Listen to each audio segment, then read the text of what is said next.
Happy Sunday, everybody. Raul Luna here. Welcome. Another great Sunday that we get to basically be here together. Hey, I am back home. I actually, from being almost not exactly 7 days away, we're actually back home here on the studio. So I want to chat with you here today, something very, very important. And I want you to, make sure that you make it very collaborative. Okay. So leave me, go ahead and share your likes, your messages. If you agree or disagree, I got here Instagram, welcome, YouTube, Facebook, welcome. And the question is, will 2008 repeat itself in 2021? What do you think? Leave me a message down below. Do you think that, 2008 will repeat itself again? Now, the interesting thing is I want to be able to chat with you guys for a moment on what exactly happened that led to 2008, crash, real estate crash, mortgage crash, because at the time, there was some various factors, various things that happened throughout, from 2001 that, basically led all the way to 2008 crash. And it was interesting because I was part of it. I was in that market. And basically, I think that we need to study that first in order for us to be able to make it up until, that point. And then from there, we'll discuss what I see in the horizon and whether you agree or disagree. Okay, so let's get started here. And as I'm sharing it with you, all I ask is go ahead and leave me a message, whether you agree or disagree, and share this video with others that that can take full advantage of it. All right, so let's get to it. The very first thing, if you remember, and maybe you do and maybe you don't, back in 2001, when the Twin Towers collapsed, the government was in trouble. At the moment, the economy felt that it was the entire economy in the U.S., that it was in trouble. And, immediately the government reacted fast so that they wouldn't let the economy go down by lowering the interest rate. So the interest rates obviously came low, like it's never been in a lifetime. And that's what made it that the real estate sort of, gained more traction, because now more buyers could buy, more loans could be made. And basically people started obviously to take advantage of being able to buy more property for their, money, qualify for bigger loans and things like that. So that was the very first, immediate step that I, remember very clearly that it happened. And then right after that, there was some loan programs that started to pop out. And you may remember this, you may not. If you're new, you won't. If you're new to the real estate field, you won't. But then the stated income, stated asset loans came into play. And what are stated income, stated asset? Meaning that you can fabricate the income that someone was making, as well as whatever their assets were, they could be fabricated, basically, the stated income, stated assets. That's what a lot of people were doing back then. So guess what? Not only the interest rates were low, now there were programs where you could literally say, I make X amount of money, and it was stated, it was made up. And I have X amount of assets. It was stated, it was made up.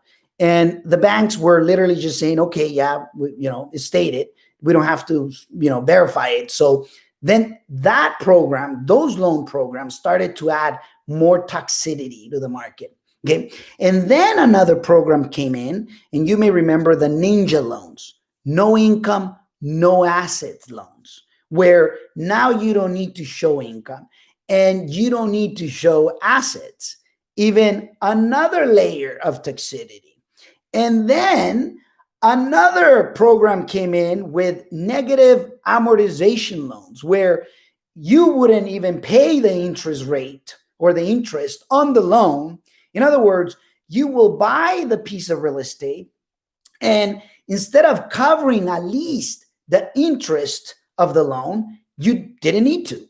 The property your balance will grow with the speculation that people, professionals and non-professionals, were selling at the time. Hey, don't worry, real estate always goes up. When it goes up, yeah, you'll end up owing more, but, real estate is going to grow up, even higher. So don't worry about that. Guess what? those loans added another layer of more toxicity, because now people, keep in mind, these people were not real estate investors. They were wannabe real estate investors. Someone that buys a property as a consumer can't consider, if you own your home and you bought it as a consumer at the market rate, and it's your first home, you can't consider yourself a real estate investor. To me, there's a difference when someone is a successful real estate investor, someone that knows how to evaluate, the deal, find the intrinsic value of the deal, and can successfully buy, the deal and be able to sell it for a higher price, down the future or almost immediately. Okay. So anyways, that major difference right there. Now, imagine this. Now you have from low interest rates, you have from stated income, stated loans, okay, made up, income and made up activities, or made up assets, I'm sorry. And then no income, no assets, the ninja loans, and then negative interest loans. The perfect combination for a massive explosion, right? And then on top of it, this is what I called like the mirror, the mirror fogging rule. They would put you a mirror underneath your nose, and if you fog it, that was the qualifying factor. Here you go. There's the loan. That's what banks used to do. Not anymore, but back then, that's what continued to happen over and over the years. 2002, 2003, 2004. They inflated the market, and guess what? Majority of people were buying real estate at retail prices. Majority of people were buying 2 or 3 properties, 4 properties, because if you could do it with no income, no assets, heck, anybody who was working anywhere could didn't need to show nothing, and they will lend you the money. So layer after layer, there was a lot of major speculation from professionals and non-professionals, from banks and, consumers. And then what would banks do? They packaged these loans into a portfolio, sold them into a secondary, third market, to the Wall Street, and they created derivatives. They created a bigger layer, another freaking big, layer that obviously it was, unprecedented, that we were not going to see what we saw back in 2008. So that's what happened to 2008, ladies and gentlemen. Now, 2021, which I believe that started 2020, it's a completely different, ball game. This is more of a political pandemic. This is, when the economy has been so good for so long, something needs to disrupt it. There is a lot of going on out there, conspiracies from very different, points of view. It could well be the fact that, something had to stop, the economy, or at least stalled it for a little bit. And they're using what they're using from political, from pandemic, whatever it is. And this is, you've probably heard it. One thing is for sure, whatever it is, there's going to have to be a point that the economy needs to breathe. There's got to be a point where, if it doesn't breathe, the balloon is going to continue to expand, and the explosion is just going to be so much bigger. Could it repeat itself or be bigger? Some people believe that it's going to be bigger. Some people believe that there's just no way. But today, with what I saw in 2020, anything is possible. Anything is possible. And I believe that we're in survival mode. I've said it from the very beginning of the pandemic. We're in survival mode. This country has added over $7 trillion worth of debt, to the economy. As long as the government continues to pump money, it seems that everything is okay. It seems that there's a lot of areas that are, growing. The reality is this. You got to become a great real estate investor so that, when things change, it changes for the better for you. How bright is going to be the next, several years is going to depend if you have the knowledge, you got the relationships, and if you know the intrinsic value of things.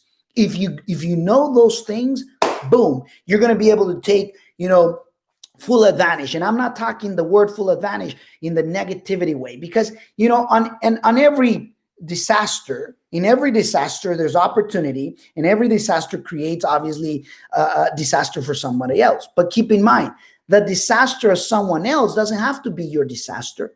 You can be prepared, and as long as you're prepared, as long as you have the knowledge, once again, you got the relationships, and you know the intrinsic value of things, you're going to do great. Yes, there's going to be challenges. Yes, depending on the elections, and what happens, it's either going to be accelerated faster, the bust of the economy, or it's going to get slower. But regardless, ahead, there's going to be obviously a big bust. Now, is it something for you to worry? I would say that we just need to make sure that we are prepared. And as long as you're prepared, 2021 could be bright and it could be dark. It will truly, honestly depend on you, no one else. Now, one thing for sure is that I do know that at one point the economy needs to breathe, and they're not allowing them to breathe with its own lungs. It's being put the mask, like when you go to the doctor and they put you the mask because, have you seen it when they put the mask to a patient because their own organs are not working anymore? That's the way I feel of the economy right now. Now, once again, time will tell. I don't want to, I think that there's a lot of things that we can do to mitigate it and really do extremely well. From don't buy on retail prices, okay? Don't buy on toxic loans. The toxicity of loans are not here like it used to be. Don't, over leverage on your real estate, especially if you're not buying them right. Now, if you buy them right, if you're buying them at, 30, 50% of discount, hey, you can afford to, leverage at 100%, but that's because you're becoming so good at buying things and knowing, where the trends are moving, where the population. So this requires, let me tell you one thing. The new economy requires that you become, knowledgeable, wiser, that you become a person that values relationship, that values, obviously, the knowledge. Because if you don't, the only thing that bad economies expose a lot of the people that were not prepared. And that's what happened to me in 2008 and 9. I wasn't prepared, honestly. And it exposed me. The reason why it exposed me was because I thought I was, but I truly wasn't, because I was doing a lot of the things that I just shared. So ladies and gentlemen, make sure that you do get prepared so that the next, downturn, which I've been saying it's here, is just in survival mode. When someone is interrupting it and not contradicting it, but someone is actually pumping trillions of dollars, it's just keeping it afloat. But the reality is, for how long? For how long? Eventually, something has to give up.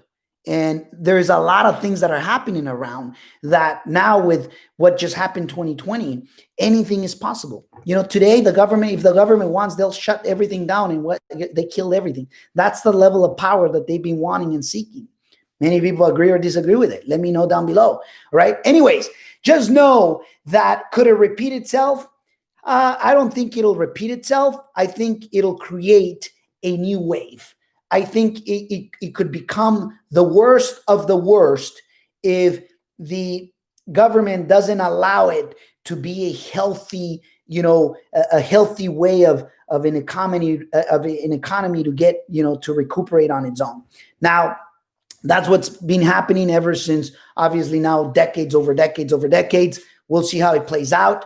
The only thing that we all can do collectively is let's become a master investors by acquiring the proper knowledge and surrounding ourselves with the proper people and knowing the intrinsic value of things. And we should do amazing in the next one. All right. Anyways, congratulations for being here with me today. Virtual hug from wherever you are. And just always remember that there's a better way. There's always more.